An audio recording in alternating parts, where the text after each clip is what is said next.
this is Philosophy of the People, Ben Burch and Stefan Bertram, and we are so back, as they say. Ben is back in the building, back in the house, and all's well. It wasn't until I was reading your article today, Ben, that I found out the truth about the federal government shipping tens of thousands of Haitians to Springfield, wherever it was. Yeah. Because I obviously heard that, conservatives were saying blah, blah, blah, that the federal government sent all these Haitians here or whatever. I didn't immediately dismiss that because here in the UK, that is actually a thing that's done with asylum seekers, where for whatever reason they'll put like 3,000 asylum seekers in like a shit town in England. uh, But uh, it turns out it's not true. They just went no, no, yeah, it's not at all true. That's yeah. There's no the United States really doesn't have like the office in charge of telling Haitians where to live. That's land of the free, baby. yeah. And like it's the concentration of Haitians in Springfield, Ohio, is just because people tend to cluster together as immigrant groups always have, right? People. There are people who speak your language. You think you can get a job, and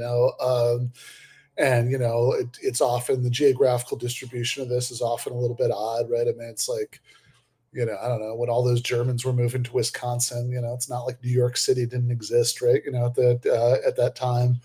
Um, so yeah, this is uh, yes, this is a myth. There was not, there wasn't a planning commission that decided that Springfield, Ohio, would be just the place for Haitian refugees. Uh,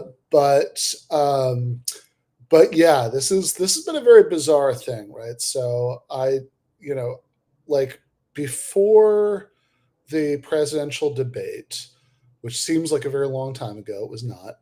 But in general, I mean, The one with Biden, or well, right. So that one seems like it was, I don't know, 20 years ago or so. That Yeah, it is very, very strange to think about the fact that Biden only dropped out in late July.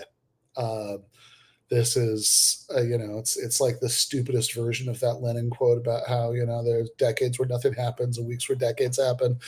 Um, but yeah, exactly. So yeah, I mean, it's been it's only been a few months since then, but no, the second presidential debate, the only one with Kamala Harris in it. oh yeah, they only did one in the end, didn't they? Yeah, they only did one. Exactly. Yep, there was one. Yeah, which is yeah, it's such a bizarre election in so many ways. But in any case, yeah, between the one Biden Trump debate, the Trump almost assassination, Biden dropping out, whatever. It's yeah, it's all been stupid, but it's all happened very quickly. I was gonna say, hopefully, at least it'll be over soon, but it probably won't be. It's possible. It's an interesting question. So, in fact, I think I'm going to be seeing you in person in a few days, and I am going to be on a plane to the UK for the Historical Materialism Conference while the election is happening. Right? I actually voted yesterday. I wrote in Rashida Tlaib because there's like a 0.000% chance that Donald Trump gets California's electoral vote. So, anybody who's like, if you're getting mad about that, you really need hobbies. But in any case, that, and also for all the actually important things that are on the ballot, like raising the minimum wage and letting cities do rent control and all that stuff. But yeah, so I will be in the air when we might find out who won. Question mark, question mark, question mark. It's also entirely possible that we don't know until like early January. So Um, yeah, it's been a bizarre election, but one of the most bizarre parts of it to me was this whole Haitians in Springfield thing. Mm. Because like a week, maybe, like certainly less than 2 weeks before that one and only Trump Harris debate, I was, having like a beer over Skype with a very old friend of mine, somebody I went to high school with, and who ended up marrying a woman who lives in Springfield, Ohio, which is where he now lives. Um, and he was telling me about some of the tensions and stuff there.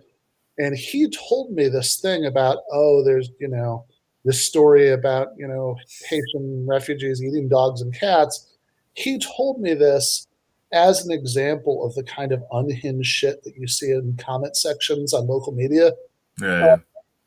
And then seeing it over the week or so since then gain national traction to the point that Donald Trump repeated it on the debate stage was, it was something. I was not expecting that in an election full of bizarre moments. That was one of them. Along with, for example, it being the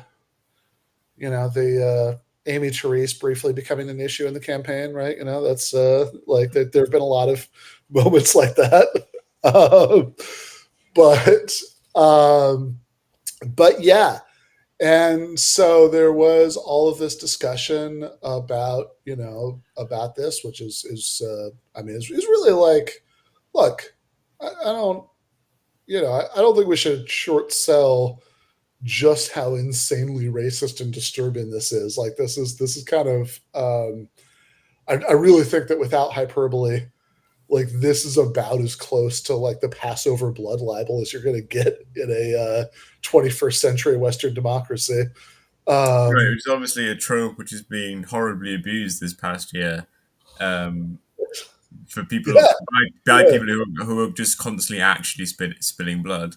Um, right. Yeah, blood libel now is used to mean when you point like out that we're killing people. yeah, when we are actually spilling blood and you get upset about it, that's a blood libel. Yeah. Yeah, right, exactly. It's been horrifically misused in the last year, but like, in the strict sense, this is not today, Sid. In the strict sense, I think this actually is a way better analogy to that. Yeah, yeah, no, definitely. And I mean, it was something which like there just didn't seem to be any substance at all, apart from kind of small town kind of competition about jobs and being undercut by new immigrants or whatever. Yeah, no, not at all. In fact, there was one point I believe that JD Vance was actually pointing to. It's like, oh look, somebody did file a police report, so there, right? And reporters looked into it, and they're like, yeah, this woman I think filed a police report because her cat was missing, and so she thought that's what had happened. And then like a day later, she found the cat in the basement. And it's the thing where like there are like new immigrant gangs, like criminal Yeah, gangs in the United States and so on. Like, there's plenty of sure. Yeah, like immigrants doing crimes, sure. but not where this place was. Like No, no. I mean, look, this is, and also, I mean, the specific nature of those crimes, right? I mean, it's like there's really, uh, like they're really, I mean, outside of, I mean, I don't really know anywhere where eating cats is a thing outside of conditions of like extreme like starvation level yeah, desperation.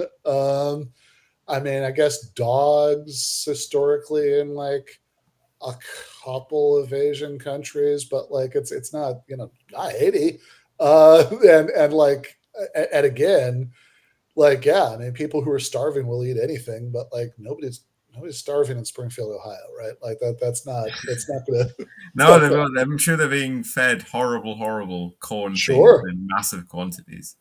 yeah But no today the episode is about a white man who doesn't understand yes hypotheticals, and yes then Ben used this to kind of launch into questions of like how should we understand hypothetical statements, especially kind of, well, I guess all hypothetical statements aren't.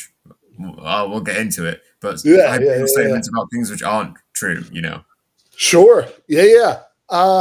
So I'm gonna close the window. basically, what happened here, the chain of events that led up to this essay is that there's this Twitter account that's was it's Finnegan's Take, I think, Mm. that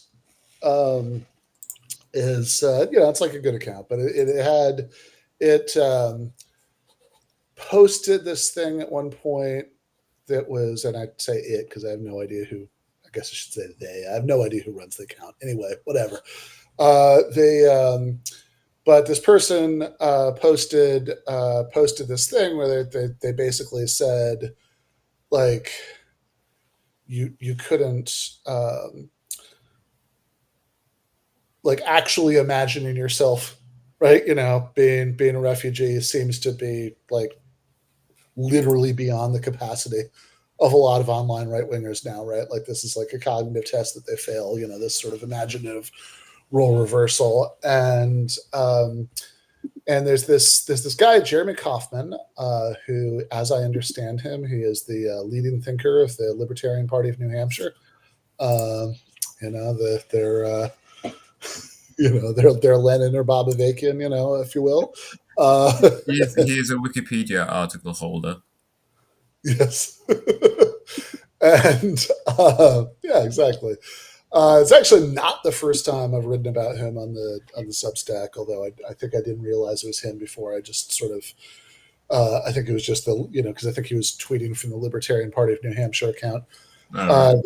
the previous time that I wrote about him. I'm not 100% on that, but anyway, um, he he says he had this tweet. He says, anyone who says a Haitian could have been you is confused or manipulative. Haitians are born into poverty in Haiti by choices of Haitian parents.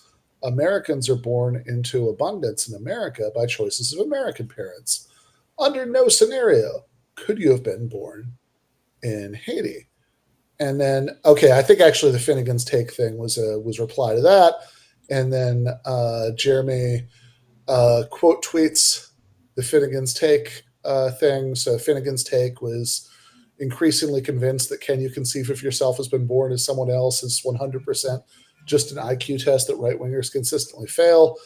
And Jeremy Kauffman quote tweets that to say, souls aren't randomly assigned to bodies. I am a unique product of my ancestors. There is no scenario in which me, with my brain, my personality, and my genetics, could be born in Haiti. This is an IQ test leftists fail. It is, italics, literally impossible to be born as someone else.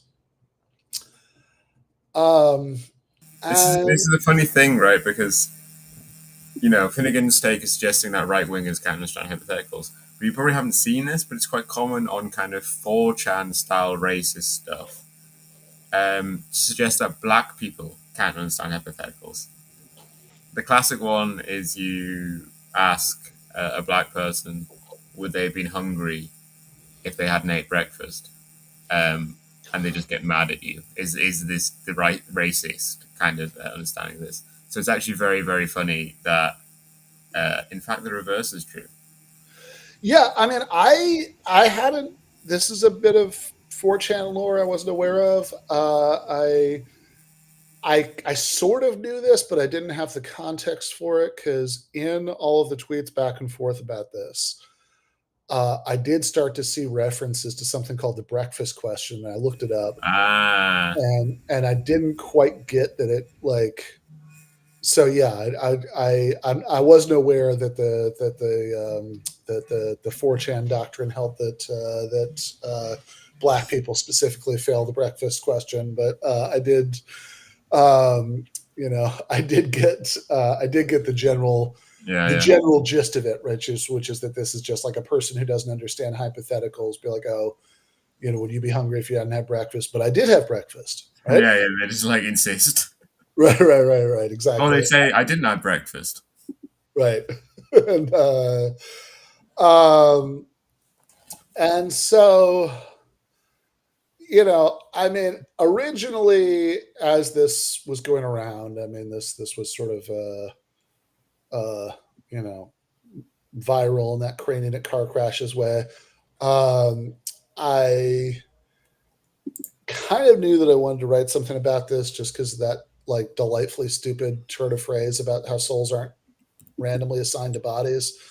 Because I said in here this particular tweet leaves open the tantalizing possibility that in Kaufmanite metaphysics, white American souls are non-randomly assigned to white American bodies and Haitian souls to Haitian bodies. And to be fair, in another tweet, he does seem to clarify that he's some sort of physicalist about minds and personal identity. He says, it is quite literally a nonsense question. Once you change my brain and physical makeup, I am no longer me. Myself is inextricably entwined with the stuff that constitutes me. It doesn't exist without it. But even with that, we're still left with the idea that the only two options are souls being randomly assigned to bodies, or there's no sense in which you look at the experience of someone under very different circumstances and think, oh, that could have been me. Right. I mean, there's certainly something to what he's saying, which is obviously what we're going to get into now. That Yeah, yeah, I mean, I am kind of necessarily me. It's a frequent question that's asked on Reddit Ask Philosophy of why am I me and not someone else? Which is like a technically, formally sensical right, question in the English language, but a question I think once you really think about it, it is in fact nonsense because you're kind of making these two different entities of like I and me when they're in fact just self same. Like we, on some level, like to imagine that we're kind of just an animating spirit, a unique animating spirit, which is happens to be in a particular body, and we imagine ourselves having different parents living in different places, but still being us in the sense that we would be living inside this person's head. But of right, course, actually, we are necessarily ourselves in some sense. But that, of course, doesn't mean that hypotheticals are impossible or illogical or nonsense. And presumably, this guy, when he's not fighting about Haitians, I'm sure if you went on his Twitter account, you'd find him blathering on about hypotheticals, about yeah. If what I'd been if in that Kamala split, Harris I wins would have and shot then all the that dogs get eaten. guy. Yeah, surely, right. I mean, if you literally couldn't navigate any hypotheticals, you'd have a really hard time like reasoning about anything, right? Ever. So you're right that I mean that there is a like if you say why am I me, right, or why wasn't I someone else, then yeah, we're veering into territory where it's like very hard to make sense of what you're even asking about there. But if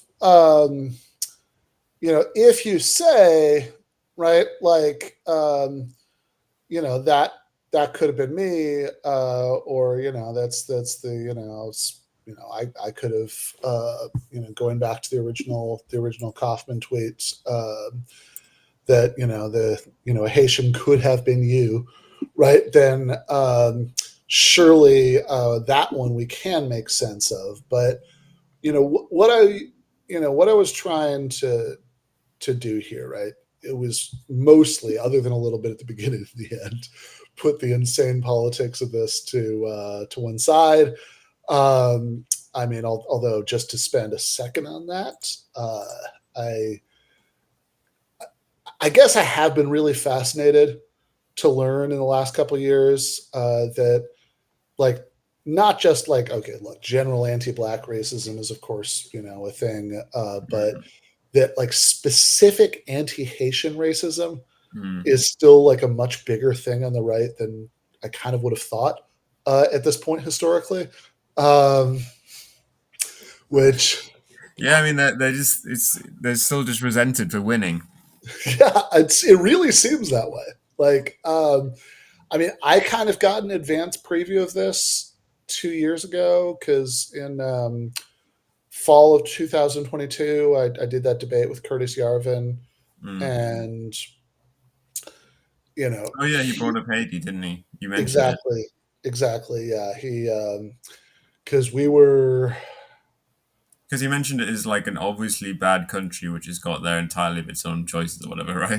yeah, yeah, pretty much, right? Like, I mean, this is I mean, like the chain of how we got there, right? Was that we were arguing about democracy, and Yarvin's view seems to be roughly where right wingers often end up when they when they want to be kind of isolationist, which is that they can't bring themselves to concede that the United States could be like an actively malevolent or destructive, Mm. you know, like could like that the United States, could be a negative force in the world. So they have to assume that it's like, oh well, the problem is either that we're doing all this stuff for ungrateful people, right? And who don't deserve our help, right? So we're still sort of assuming in the background that we're helping, Right. or Because, I mean, Trump talks all the time, basically saying totally, like, yeah, guys, we should have an empire. We should have a global empire where like we dominate and we exploit other countries and we take we get yeah. money from them and blah blah blah. And it's like, oh really? Nice, cool. That sounds great, man. Yeah, I mean, Trump is an interesting case because I think that he'll sometimes say things that kind of get people who aren't paying very much attention to think that he's like some sort of weird, critic of imperialism.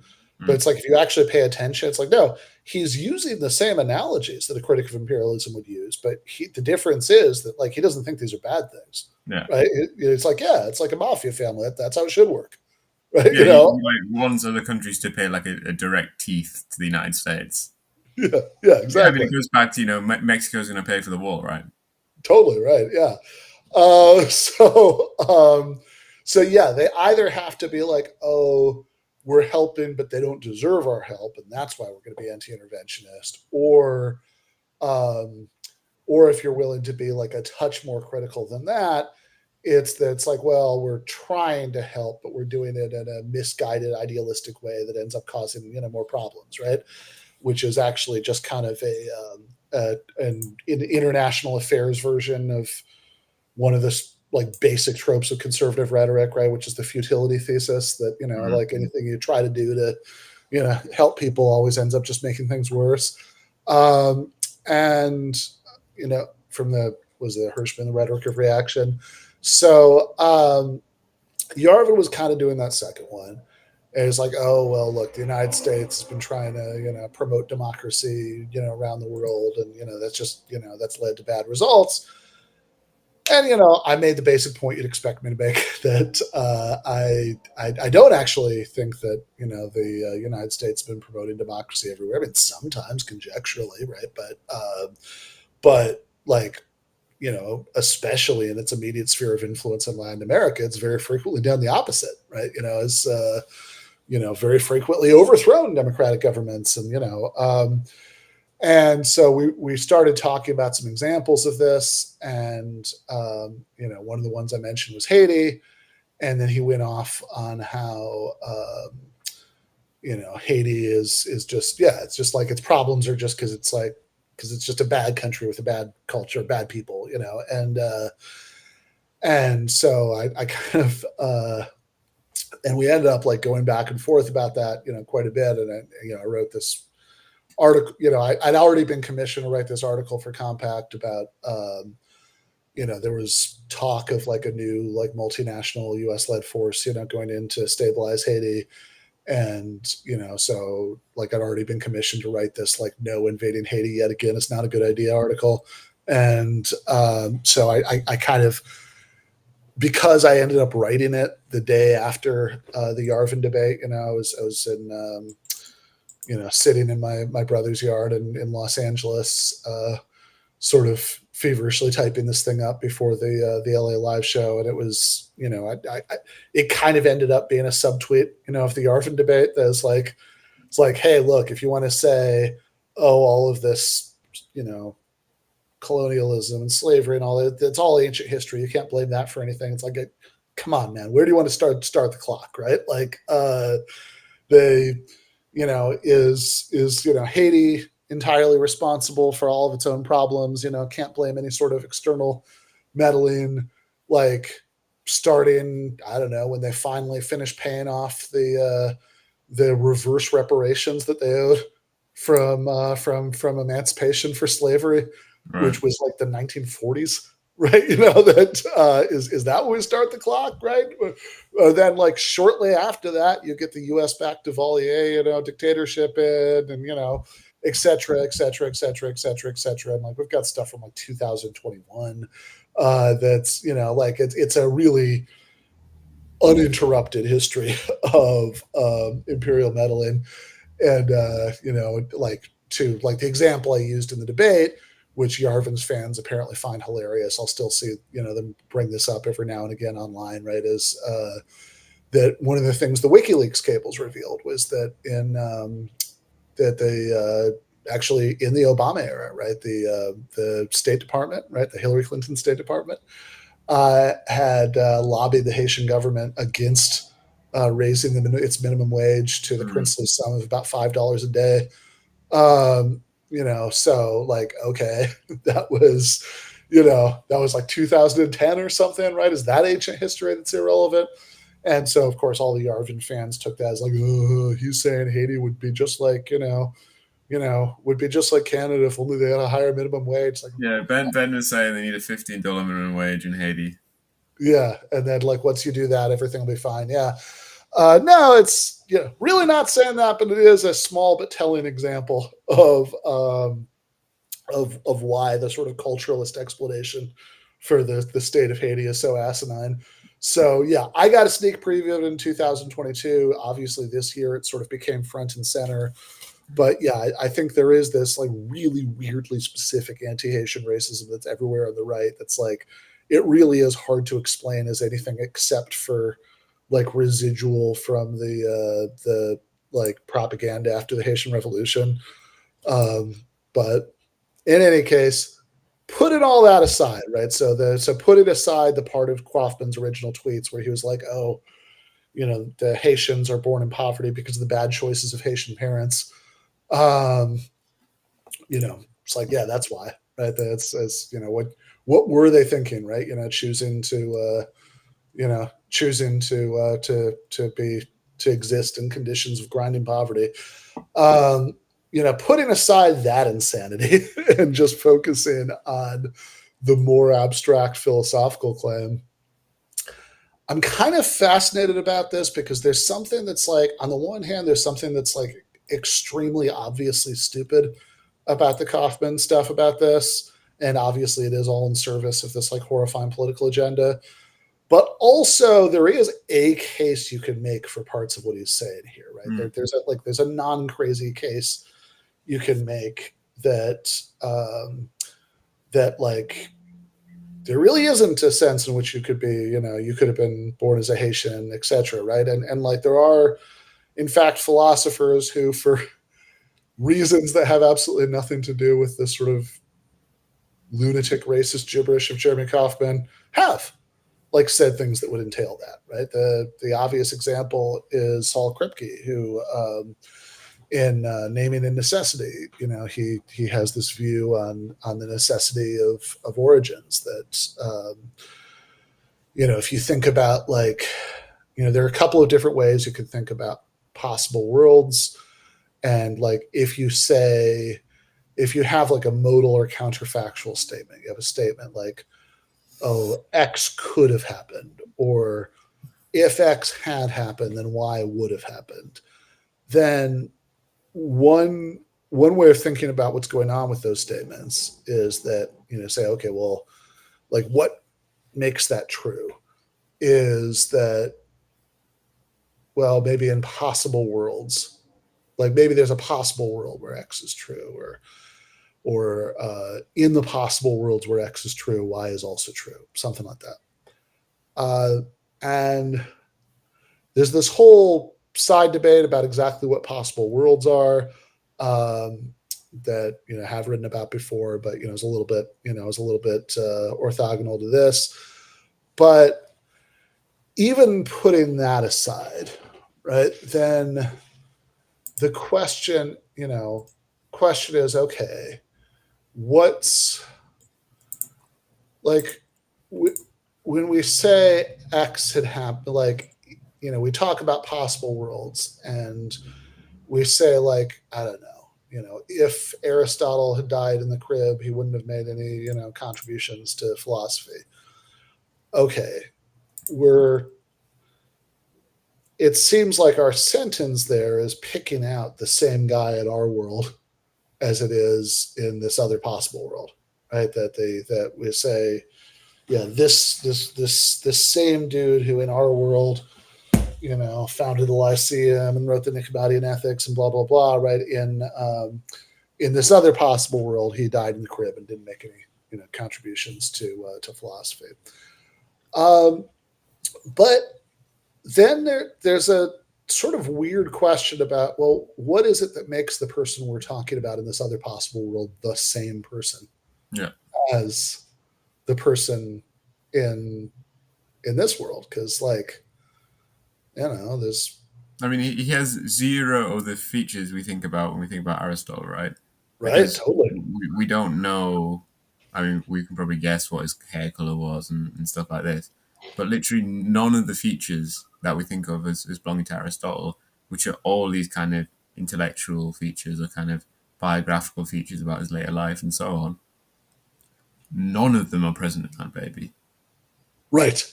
Yeah. There is nothing that, probably, I mean, you could know way more about Aristotle than almost anybody knows, and still none of the things that you know about Aristotle apply to that baby, or almost none of them, right? And so Kripke's intuition about this is that it should be possible to refer to people, reference shouldn't depend on kind of knowledge of facts about the person, right? We should be able to refer to people without knowing stuff about them. So that, if,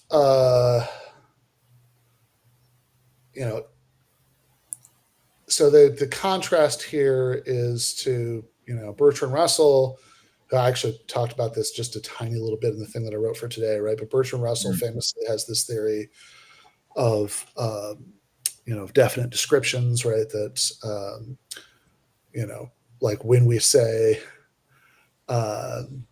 that dragons don't exist, right? We're not referring to these non-existent objects and attributing to them this property of not existing. We're saying, we're referring to everything. We're saying, out of all the stuff that exists, none of those things are flying, fire-breathing reptiles or whatever, right? There's some description we have in mind. And we're saying none of them match the description. And then you could say, what about proper names, right? And, say Santa Claus doesn't exist. So, I was going to say Smaug. Smaug, that's good. Let's stick with dragons. I like it. Smaug doesn't exist, right? And so how can we apply this? And Russell's way of applying it is to say, well, maybe names are just kind of disguised definite descriptions that, what I mean when I say Smaug is, the dragon in Middle Earth who is, hoarded all of the dwarves, whatever. I don't know. It's been too long since I read any of this. But there's some such description that we have in mind, right? And we're saying that none of the things that exist match that description. But Kripke doesn't like that. Kripke thinks, no. we should be able to refer to people even if we know nothing about them, right? Like we he thinks we clearly do refer to people, even if we know nothing about them, right? So I've been trying to think of what an example you might give for that in the past minute. I haven't sure, managed to come with any of sure, them. yeah. So one of the most fun examples he gives is Goodell, the and Goodell. I don't know how do you say that. He Godel? Sure. Okay. So Godel, if you go out into the street and ask 1,000 people, what they know about Godel, then 995 of them will say nothing, and the 5 who do know will say the incompleteness theorem, right? That's the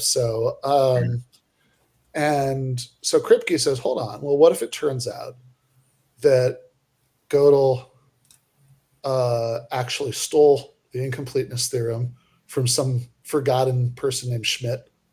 And so now when we have, because look, if we have any description in mind, typically it's the discovery of the incompleteness theorem, right? So if you take the sentence, Gödel was the discoverer of the incompleteness theorem, then Kripke points out that if you go with the definite descriptions theory, you get the wrong result here, right? Because intuitively, what this sentence should be is a false sentence about Gödel, right? In this scenario, that's like, oh no, it turns out that's not true. He didn't discover it, right?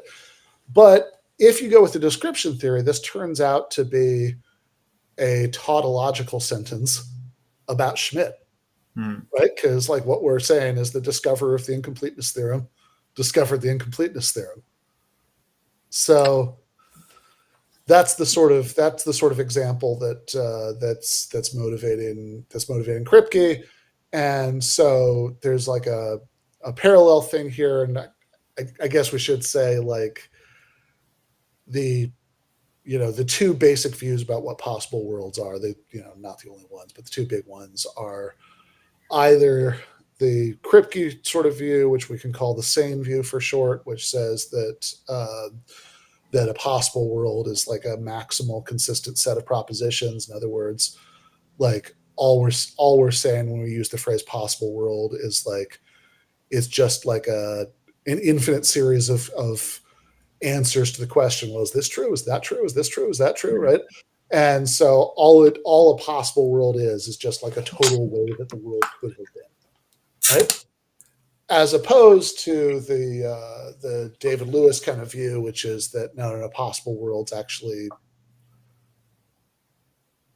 have spatio-temporal reality in some way, but also they're causally inaccessible from ours. So this isn't even it's not even sort of physicist idea of the multiverse or whatever. It's much more confusing than that. And Lewis has his own interesting reasons for thinking that, but he famously says that he can refute every argument against it except for the incredulous stare when he says it. But because Lewis has this view, Lewis thinks that when we say, oh, Aristotle could have done this or that, or I don't know, John Bonham could have lived long enough for there to be a Zeppelin 5 or whatever, right? Then, well, we're because that's what we're saying is in the closest possible worlds where Bonham lived long enough, there would have been a Zeppelin 5.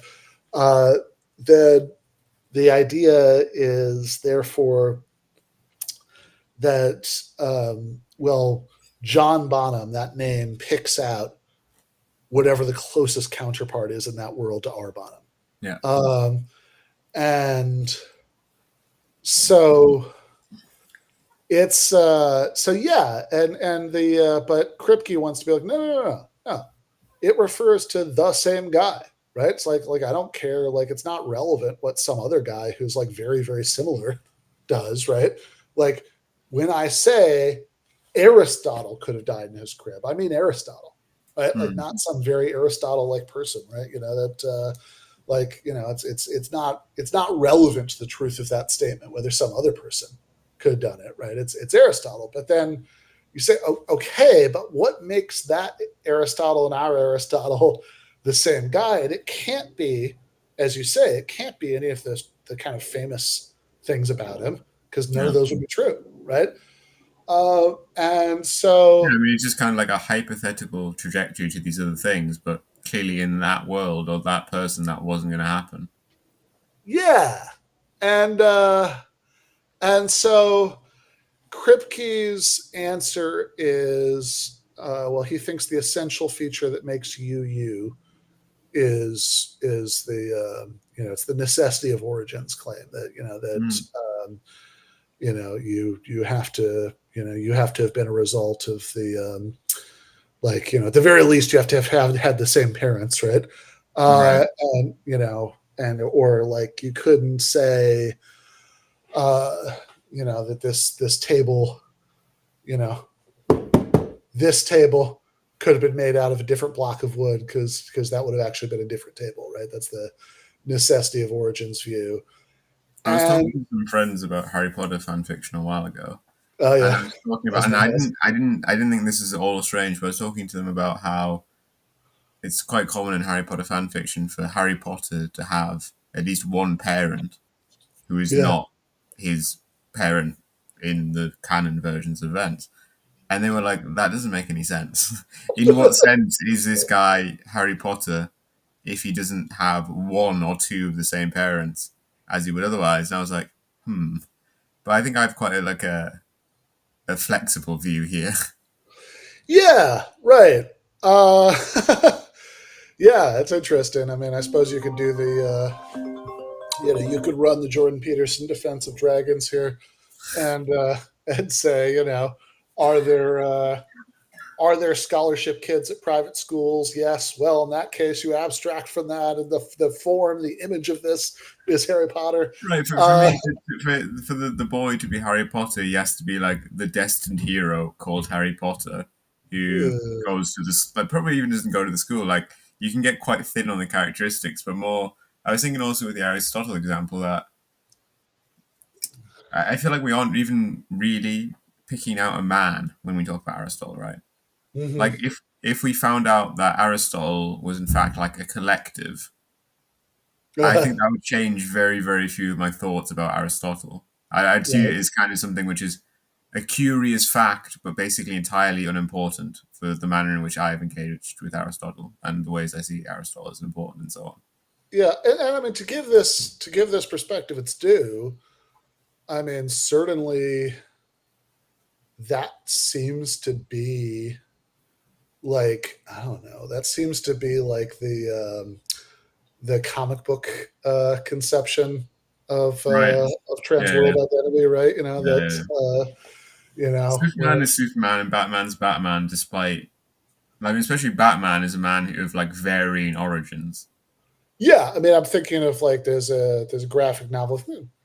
I haven't seen it, but I think they might have made a movie. I'm not like a big like Hollywood movie, but like some movie you can find in streaming services of it. But there's a graphic novel called Red Sun, where the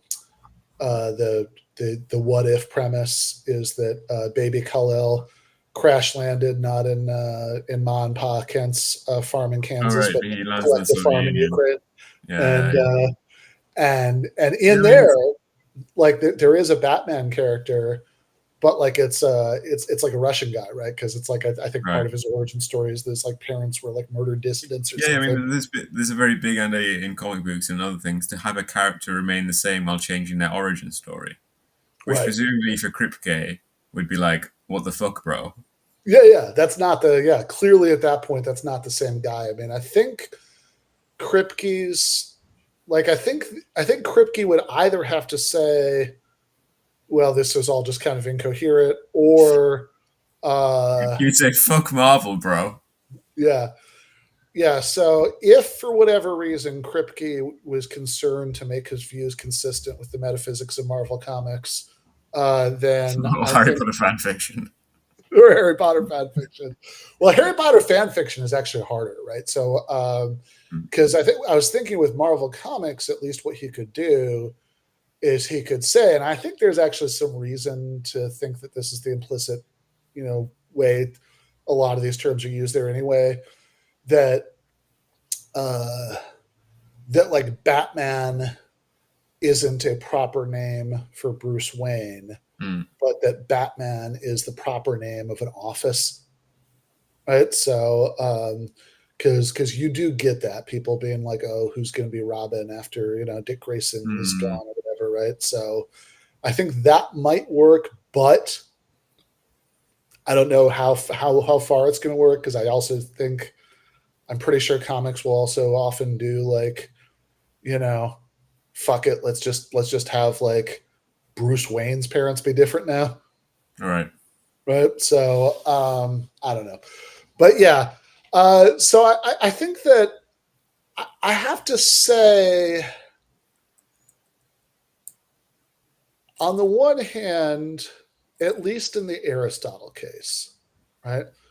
And I don't know, maybe introducing the concept of fictional characters We've uh, made things much harder for ourselves. makes like maybe that really like makes things harder, right? Because you might think that the sort of rules for individuating fictional characters are different, but certainly sticking with real people, I would say that on the Aristotle case, I do have the intuition that Kripke wants me to have, right? That I'd say no, even if like our Aristotle, died in the crib, and then they then some other guy, you know, like just coincidentally happened to do all the things that our Aristotle did, right? Mm. They would say, yeah, in this other world, Aristotle, like Aristotle died in his crib, but there's this other guy who they're talking about, and when they say it, who's incredibly similar, right? It's like there's this classic example about water on dual Earth, right? Imagine a world where this dual Earth that's like exactly like it in every way, except for like there's this clear liquid substance that they drink and bathe in that is not actually H2O, and Yeah. that they refer to as water, right? And so the question is, well, does water have a different composition in this universe, or is what they're or does water not exist in this universe, Right. right? And yeah, I think on the Aristotle Wait, example, wait. Can you remind me which position Kripke takes on the water? right? So On I think XYZ, whatever it's called. sure. So I think that Kripke would have to say no. I think Kripke does say it, right? Like, I mean, I think this. I think the example is not from Kripke. I think it's from Putnam, Yeah, but it's Putnam. yeah, but I think given Kripke's views, he has to say that they don't have water in that universe, right? Right, because to me that seems wildly unintuitive. Like, obviously they're drinking water. uh, uh, so Andrew, I couldn't tell you. Sorry. If you can, if there's a way to Now, solve that question you by are a podcast viewer. You will be turned into a small beetle, the most honorable position in the world. yes, there's everybody who spends their time listening to podcasts gets the people who make podcasts. I don't even want to think about what they're reincarnated as, but Yeah, no, they podcast listeners get to be shiny beetles, while we get to be not shiny beetles. yes, exactly. Yeah, right. So, and I guess like some of the Kripke examples, right? Certainly Goodell Schmidt, Aristotle. Like I do feel the force of the intuition that Kripke wants me to have about these, but I I think that I think this necessity of origins thing is at least not obviously true, and I think there are some pretty good reasons to think it might not be true. One is that on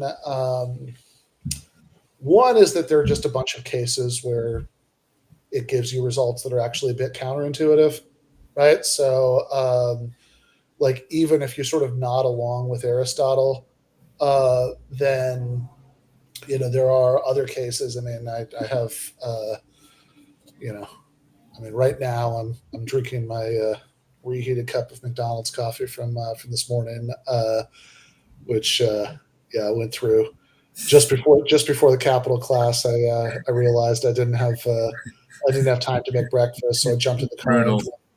drove through the McDonald's window. So when I showed up to the class, I was like, man, this is a little bit funny that like part of what Marx is talking about in chapter 15 that we were finishing for today was about like essentially like health and safety regulations. You And should so have it had is you should have had a cigarette to have a proper Red Scare breakfast. yeah, exactly. It is a little bit funny to talk about health and safety laws while drinking McDonald's coffee, but in any case, the but when I was writing the essay, right? So I was drinking coffee that I'd made at home, right, out of a nice ceramic mug that was made by my late grandmother. It was really to pottery, and I was using that as an example. I was like, well, hold on, that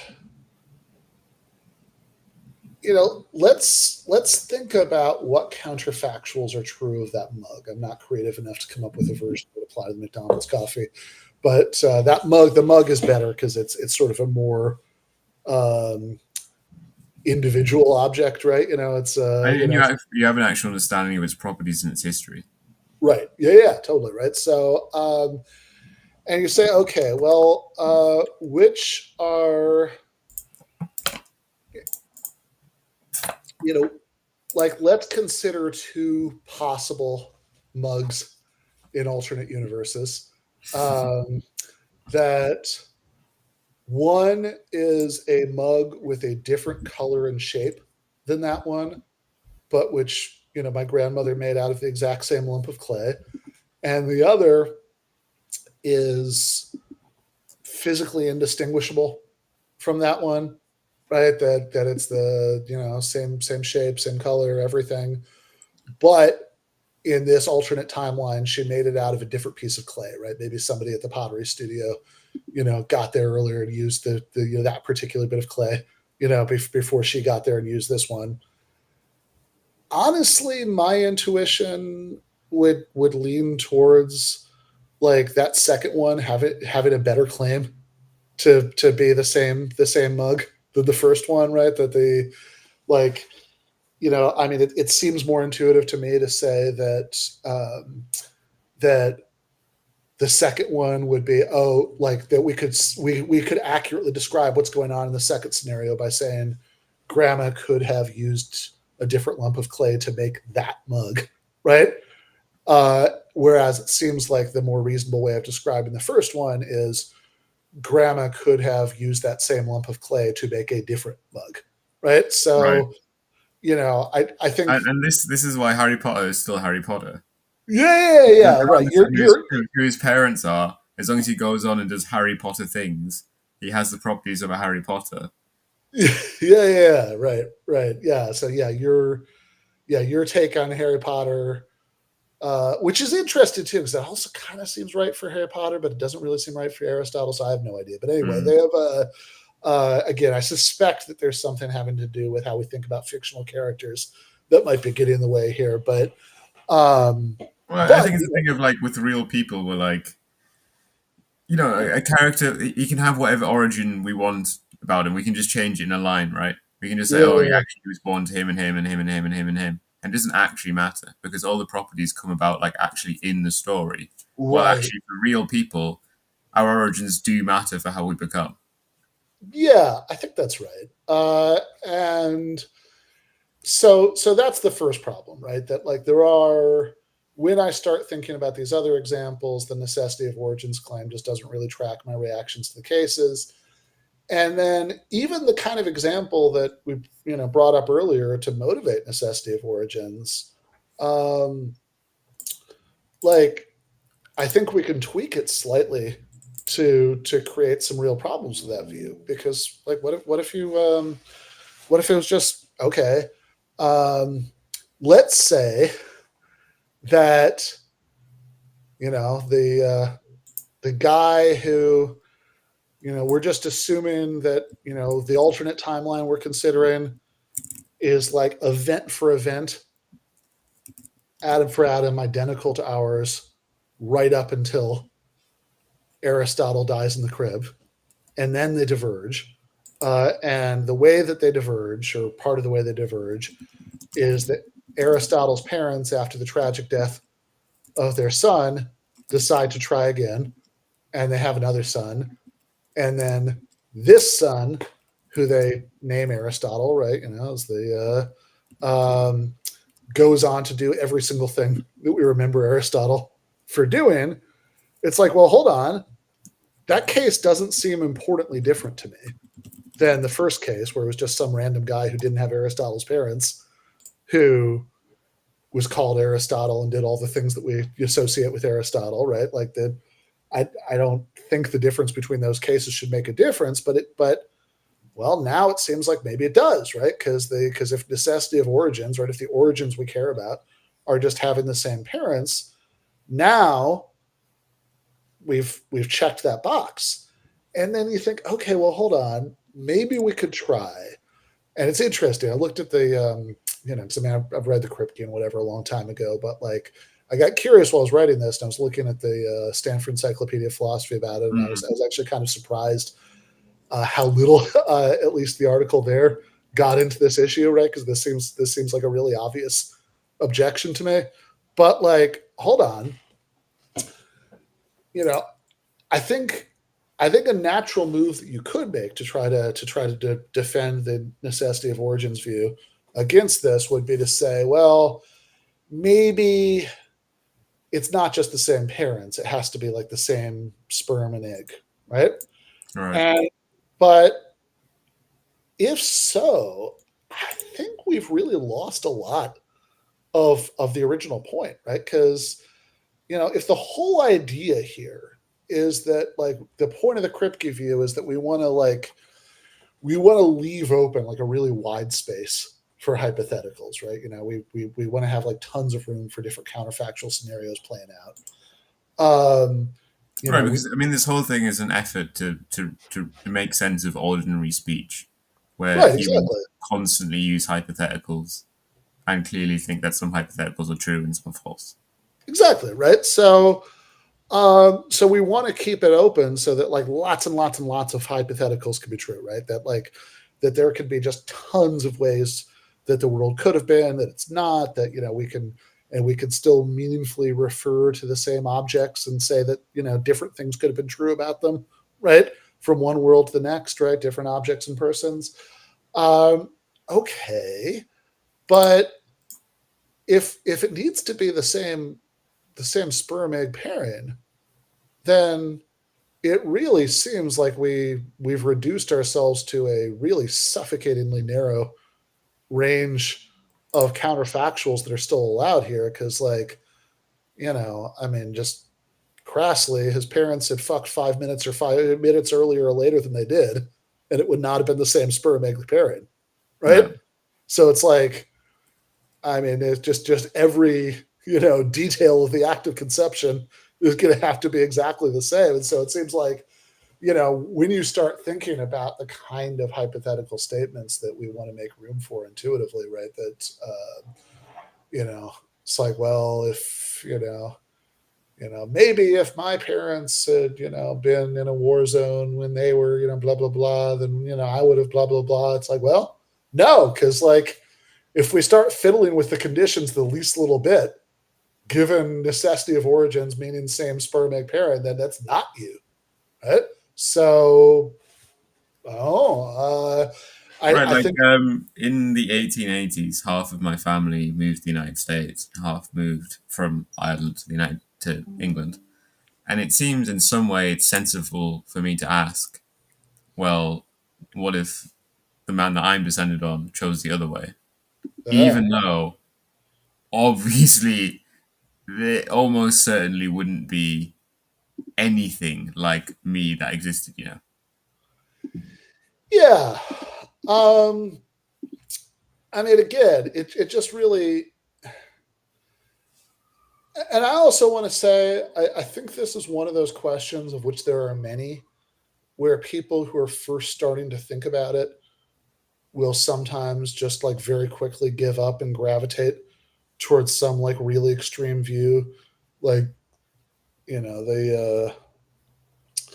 the same way that when we're talking about aesthetics, film, that's like people, it's like, yeah, sometimes like, students who are just starting to think about it be like, oh, maybe there's just is nothing to aesthetic quality beyond like personal taste, right? That's it, right? Yeah, I mean, the combo between anything goes and nothing goes. Yeah, exactly, right.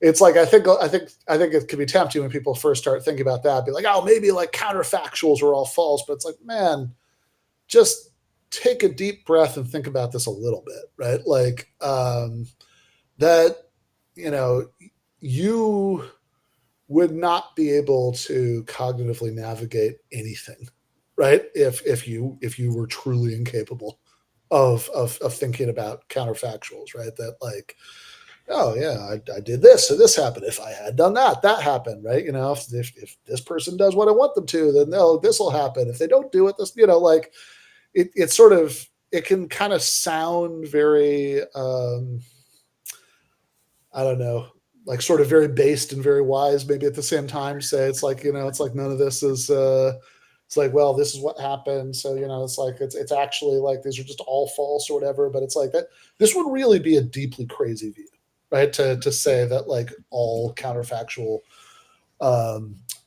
statements are false, right? That the it's like, oh, why did you leave the back door open? The cat got out, like they still be safe if you close the door. It's like, what are you talking about? I don't understand.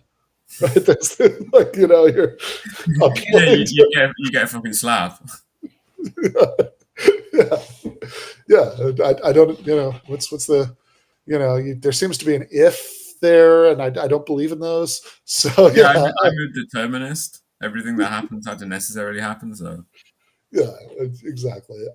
So yeah, you don't want the modals to collapse on you. yeah, right, right, totally, right. So, I think that this whole view, uh, sorry, according to, so I think that like what Kaufman is assuming seems to be some really strong version of the necessity of origins claim, and I think there are a lot of problems with that claim anyway, right? Like I think we've just been talking about. I think there are a lot of reasons to suspect that maybe that's not the right story about how to think about counterfactuals. Um, It does seem in some way to like almost be an expression of like being wishful. Like I couldn't have been a Haitian because that would really suck. I'm necessarily an American because that's a nice thing to be. yeah, and I mean it's just so obvious. Like, yeah, he doesn't want to think about this because this the sort of second you stretch your mind to like that could have been me, be like, oh, wait a second, now I have to think about whether I would approve of like treating people this way. If Right, but obviously, I'm sure. Like, if he then wrote, imagine being a cat in Springfield. No one, he wouldn't bat an eyelid as he did that, yeah, right. and until someone in the comments pointed it out to him. In which case, you then go on a 50 tweet stream of even more tortured metaphysics, under Yeah, which I don't he know. could be an American cat, but not Yeah. A Haitian Actually, that would be man. the most fun version. It's the necessity of national origins, right? That's Yeah, yeah. the Because that yeah. was the other way. Because I don't think he's a mystic nationalist, but I do think if you are a mystic nationalist, then you could start getting to thinking that, yeah, no, I was kind of given this soul and this body by white Jesus. Right. Yeah. Yeah. No, fair enough. I mean, I also just think like, okay, right? Like, uh, let's, um, let's say that, um, you know, let's say that there is no possible world where you could have been born, where Jeremy Kaufman right? Could have been born a Haitian. Um, Two further points. One It's still is, basically irrelevant, right? yeah, it's still basically irrelevant. I mean, I think first is just for the sake of completeness. I actually personally don't buy that this makes the question meaningless, right? Like in other words, like even very strictly speaking, like really literally interpreted, right? That uh, a lot of people assume that if that, like you say, okay, if X was true, would Y be true? That's just like a meaningless or unanswerable question if X couldn't have been true. And I'm actually not sure about that, right? Like I think that there might actually be good reasons to believe to think that like some counter possible conditionals are true and others are false, right? I think that I mean something I've spent way too much time thinking about because like my Have we done an episode on probabilities and what probabilities are? we haven't, but yeah, we certainly could.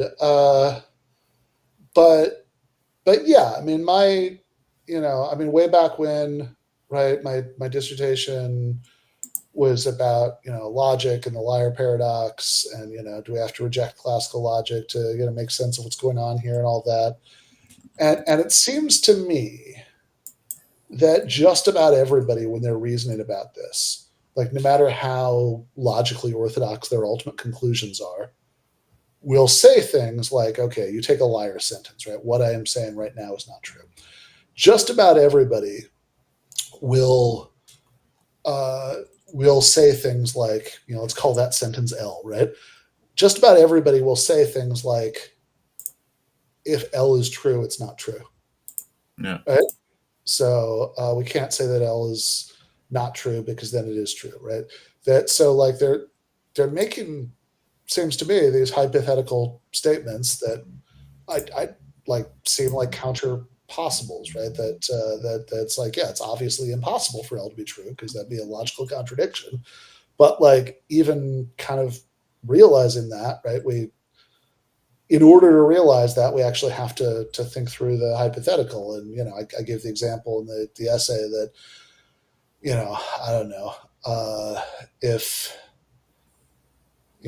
I'd sort of do this dumb thing sometimes in in-person classes where if we were talking about logical impossibility, I'd ask for a volunteer to come draw something on the board with me for me, and I'd give them a board marker, and I'd say I'd ask them to draw a round square, and they'd either sort of give me a blank stare, or else they'd kind of gamely draw something on the board that was kind of sort of roundish and kind of sort of squarish.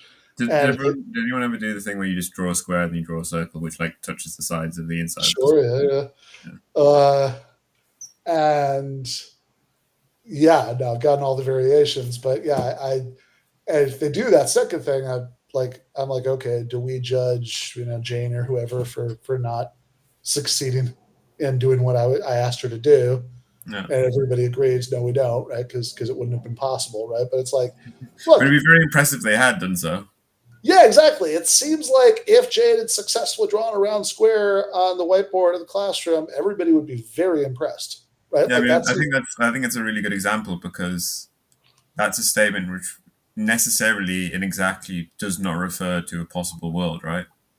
totally, yeah. Because the whole point of possible worlds versus impossible worlds is that the laws of logic hold. Yeah, right. Like I mean, this is like this. It seems like if we're going to do a worlds analysis, it has to be that the closest impossible worlds where this has happened, everybody's very impressed. And yeah, this is like the most impossible kind of impossible world, right? Because it's like there are different senses in which things could be possible. You could imagine worlds in which the things that are physically impossible happen, right? Because the laws of physics are different, right? So those are, but those are still like logically possible worlds, right? These aren't possible in any sense, right? They're logically impossible.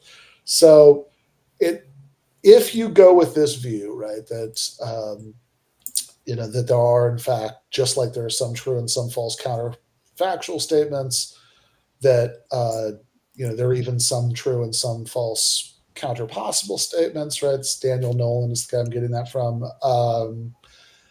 Then yeah, I think that like it could be true, right? Some super strong necessity of origins view could be true. It could thus be true that Jeremy Kaufman could not have been born a Haitian, and nevertheless, all sorts of interesting counterfactual statements of the form "if Jeremy had been born a Haitian, then," right, could still be true, right? So Does that's David Lewis think impossible worlds are no. real or actual? David Lewis does not, right? Like, because yeah, he kind of can't. Um, and this is one of the things that like people. I mean, look, people have taken every position on this because that's how the publishing incentives of academic philosophy work. But you know, like you can always find somebody. But like most people who've embraced this counterpossibles view will say, well, I get to make sense of this because I don't believe in like materially real possible worlds. I just believe in sets of propositions. So we could have like sets of propositions that are coherent in some other sense, even though they're not completely internally consistent. Um, so yeah, I think that so one, I'd argue that even if basically one, I think Kripke is quite possibly wrong about all this, and therefore like the basic like yeah the interesting thing about the Jeremy Kaufman tweet is it's like the demented racist version of a thought that like you actually can make a smart case for, but Yeah, I yeah, think I think even the smart case is ultimately flawed, right? yeah, Like I think the view itself might just not be true. And then two, I think even if it is true, we can still do counterfactual reasoning right. about Jeremy being born a Haitian. But even if you like, the most important thing ultimately is like, look, even if you agree with Kripke about the necessity of origins, you disagree with Nolan and me, right, about counterpossibles, um, like that just all that tells me is that we probably need to do quite a bit of paraphrasing to figure out what we mean when we say, right, that could have been, born a Haitian, etc. Because it would still be crazy to say that there's no sense in which that's true, right? I mean, like, and I really think that the sort of Finnegan's take view is just pretty, is just pretty like strictly accurate. I guess I wouldn't have said IQ, but like but there's some kind of like really there's some kind of really fundamental defect of normative reasoning going on here, right? Because if like we say clearly what people are getting at when they say that could have been me or whatever is like the difference between my life or Jeremy's life and the life of a Haitian refugee isn't anything that's under my or Jeremy's control, right? We were born in better circumstances, but that has nothing to do with any choice that we made, right? And it seems to me that like that kind of conceptual breakthrough, which is normally expressed through counterfactual statements. If you want to be difficult about all of this, you can argue that like maybe we shouldn't take them quite literally, but the sort of basic conceptual breakthrough here is one that it's like when I say moral reasoning, I don't mean like the kind of moral reasoning that involves like reading a bunch of Immanuel Kant and John Stuart Mill and like thinking about that, right? I mean like the kind of moral reasoning that we're slightly disturbed if a reasonably cognitive standard 12-year-old can't do. Yeah, I was going to say something that we're impressed when 4-year-olds start doing it. Yeah, we're impressed when 4-year-olds start doing it, and if you get to be 12 and you still can't, we're like, ooh, okay, Yeah. it's a little worrying, right? This is, I mean, because yeah, you think about like I don't know, like the Kohlberg stages of moral development, and I know there are various criticisms of that, and reasons to think that might not be totally right, but like I think something kind of in the neighborhood of that has got to be right, right? Like that, certainly anybody spent enough time around little kids, right? It's like this, it's definitely capturing something. And which says, right, a very small child might start out being motivated to act properly, pretty much just by a desire, not to be punished, or to please mom and dad, and as they cognitively and emotionally develop, they get to a point where they can think a little bit more abstractly about rules, right? That's like, okay, it's not just that, like, I think I'm going to be punished if I do this specific thing, or I think mom and dad are going to be happy, if I, like whatever. It's like, oh, there's just this general rule that I'm supposed to be following, and then, you know, with any luck, all goes well in the development of their capacities.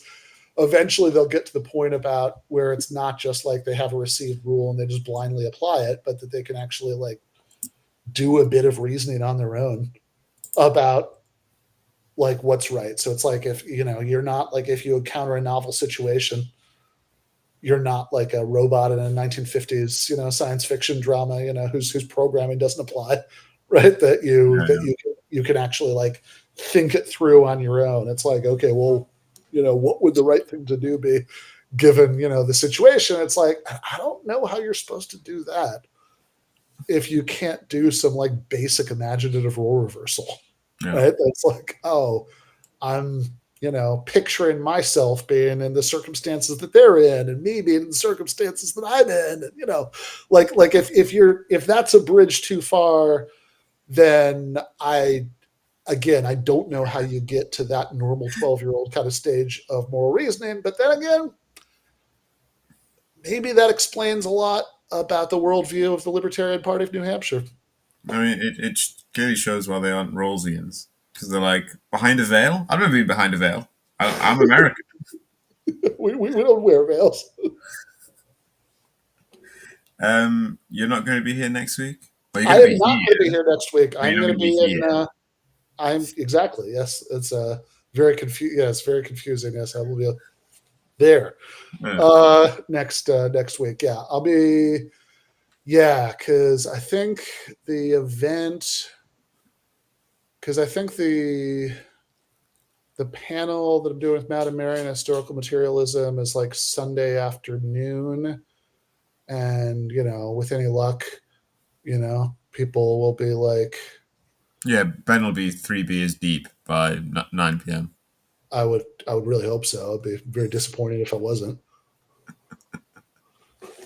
But this week, I was going to discuss if we are morally obligated to vote for Mussolini if he's running against Hitler. Pass. And I didn't do that because Ben is sick to the teeth of such discussions. And yeah, basically, I did. I did actually break my fast the other day, and on the when I did the Instagram stream, I did I did talk about the election a little bit, but like I think we're literally not even going to talk about it really on the episode tomorrow, because it's like I even though I'm sure the algorithm will punish us for it, because it's like the night before the election, and that's all anybody is going to want to hear about. But it's like, I don't know, man. Is there really anything else to say? I kind of. Ben, is Trump bad? Yes. Many are saying this. Yeah, many are saying it more and more. Yeah. But yeah, I was thinking. I really like, by the way, that there's like a whole contingent of American liberals who've convinced themselves that the problem is that the media hasn't told people enough that Trump is bad. I saw Stephen King or whatever post a thing being like, I can't believe it didn't end here. Referencing, I think, in 2016, where Trump like made fun of a disabled guy by going like this or whatever, like imitating his fucked up hands or whatever. And it's like, do you believe that, or are you just saying things? I mean, I don't know, man. Because it seems that American liberals now spend a lot of the time, I think also American conservatives do this a lot of the time, where they proclaim like, oh, I don't understand how this could happen. This could possibly happen in this circumstance.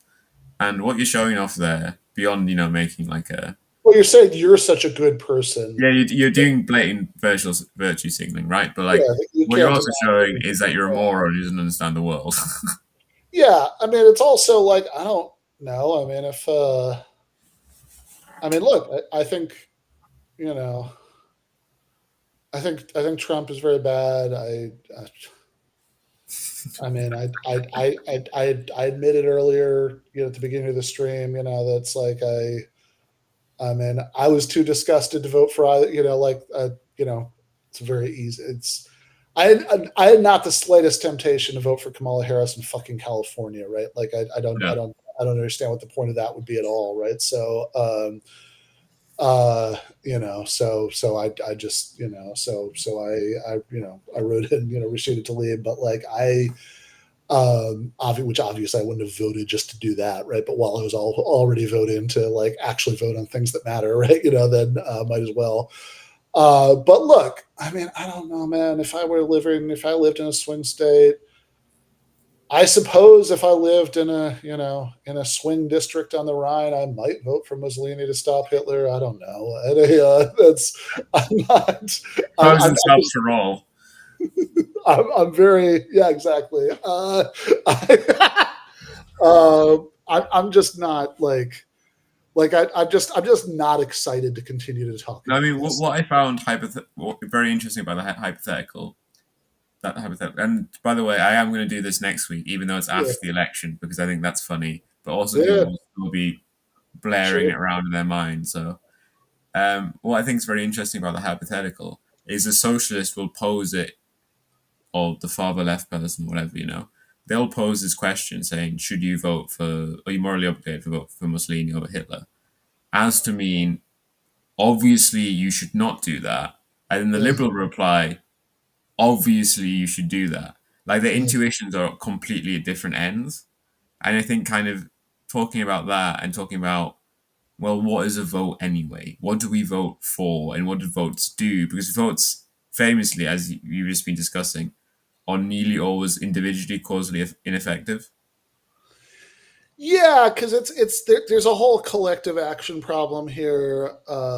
Because it's on the one hand, if you know, I mean, look, obviously the chance of you know, even if I lived in Pennsylvania, right, that in the chance that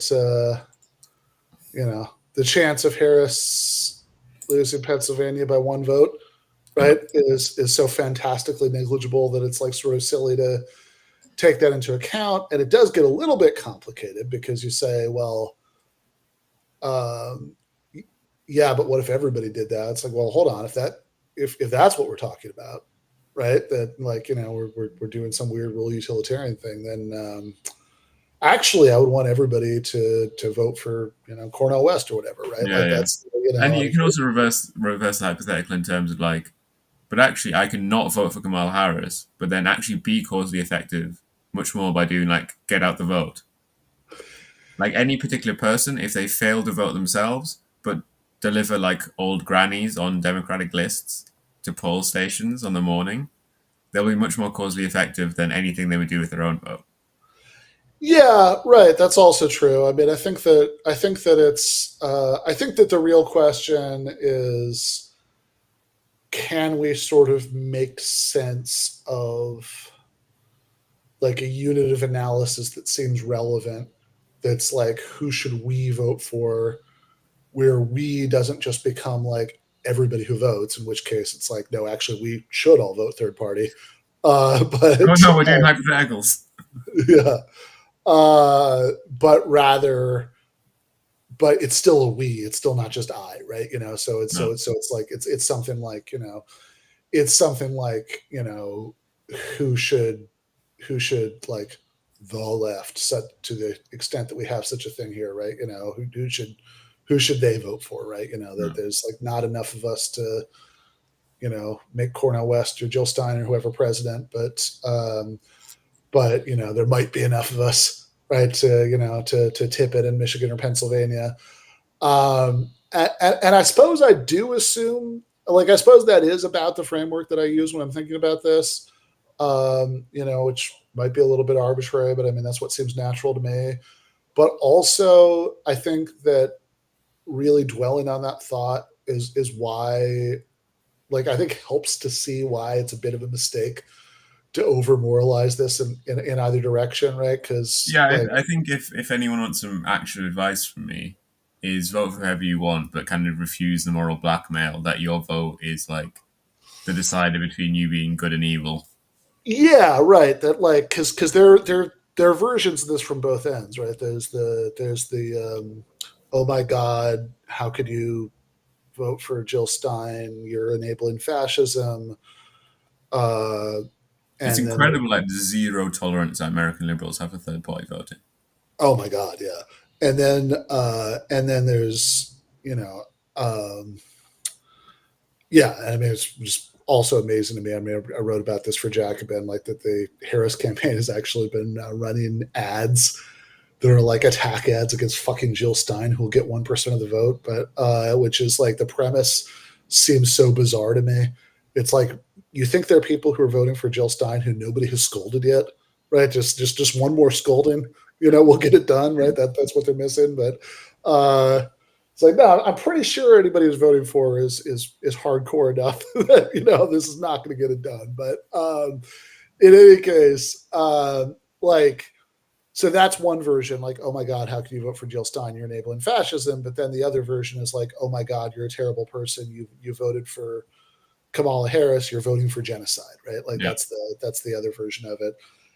And I think it's all just kind of a mistake. I think that I don't think we should like over moralize whatever decisions Yeah, atomized. it re-emphasizes in a moment where our political horizons are completely closed, apart from this ritual of voting, that in fact, from these people who, at least some of them, are rejecting this idea that, everything should be about voting, by saying, don't vote for Kamala Harris, she's a genocideer or whatever, actually reifies and re-emphasizes the centrality of voting to politics. Yeah, right, totally, right. Like it's just, look, I think it would be a slightly different situation if we had like, a mass party that could make some sort of collective decision Yeah, about. and then we should just all do what we're told. Yeah, I that unironically is kind of my view on that. Yeah, Yeah. but like, that you should, exercise, exercise collective power, as that like you should serve the exercise of collective power, but yeah, right. Like, so it's like, yeah, if it's like yeah, I mean, sure, but like, since we don't have one of those, right? Like, Yeah. I think that whatever kind of decision, atomized individual voters make on the basis of the, miserable choices our stupid half democratic system leaves them is just like, yeah, I think it's just the wrong thing to emphasize in that way. And I think sort of trying to moralize it in that way, I think is just kind of a mistake in either direction. I think that like, I could like give people advice Yeah. about what I would do, right? But I don't really want to like, but I think like denouncing people for like navigating that differently is just kind of silly, right? Like I'm not, I'm extremely uninterested in that. And I also just think that it's like, I don't know. I think that people like, yeah, I mean, I live in California, so I mean, it's kind of made like a impotent moral gesture, right? Which is also all I would be doing if I'd vote for Kamala Harris in Yeah. California, right? It would just be an impotent moral gesture I don't agree with, right? But so at least in this case, I was making one that I do agree with. But in cases where like there's some relevant category of voters like me who could make a difference, like, yeah, I think there are like, tactical reasons to, in the terms of your analogy, pull the lever for Mussolini, but the he might be he might be less likely to actually kill you, than Hitler. You'll Yeah, I mean, I didn't mean to force you into talking about the election. I just want to announce it to the audience. But then we had a good yeah, chat. no, fair enough. Yeah, I actually I got sucked in because I actually started to get interested thinking this through, but I think, yeah, of all kind of fuck, would I vote for Mussolini? I don't know, but That's gonna get clipped. Just those 3 seconds. Um, yeah, yeah. Okay. Well, looking forward to that. I will not be there, but I'm gonna see you on Friday, right? Yes. Yes. So Matt McManus and I are going to be doing an event at Goldsmiths in London on Friday afternoon. It's like, what is it, like socialism in the 21st century or something? I don't know. Sometime between now and Friday, I'll figure out what I'm supposed to be talking about. And then, Goldsmiths, right? what's that? Is it Goldsmiths, right? Yeah, exactly. Yep. So I will see you there. And then on Sunday, have fun, as I understand it, retroactively whipping the vote for Mussolini, and and I will be back. I will make sure. Let's see. Let's think about this. This is 17th. I'll be very jet lagged, but it'll be the early afternoon. I think it'll be fine, right? I'll be back for one of these in 2 weeks. Great. Bye, everyone. Good luck in your election.